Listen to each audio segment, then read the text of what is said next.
Unidade de Patrulhamento Fronteira captura Timaruan na Insanulu Resinrua, tama ilegal mai Timor-Leste husi area fronteira Bobonaro.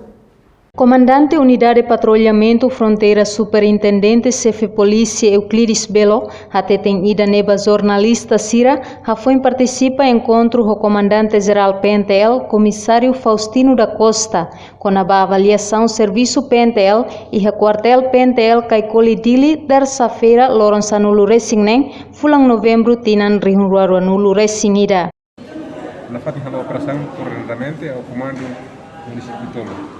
Pamanamaka semana ruana laran, dia 1 bulan Novembro atau dia 15 bulan Novembro, UPF captura cidadão muito na Nação Rua.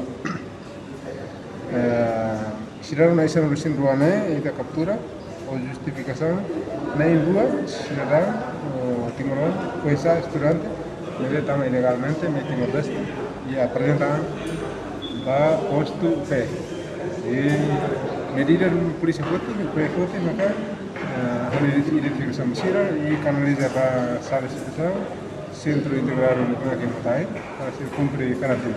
Enquanto cidadão na Insanulu Resinruane, a justificação na rua nudar estudante Timoroan, nebetama ilegalmente mai Timor-Leste, não apresenta amba UPF, foi UPF entrega para Centro Integrado Gestão Crise CIZK, por submete ba quarentena. Foi remata quarentena, se continua processo husi tribunal. Reportagem a da Xaviera, Zermandina Xavier, Televisão Timor Post.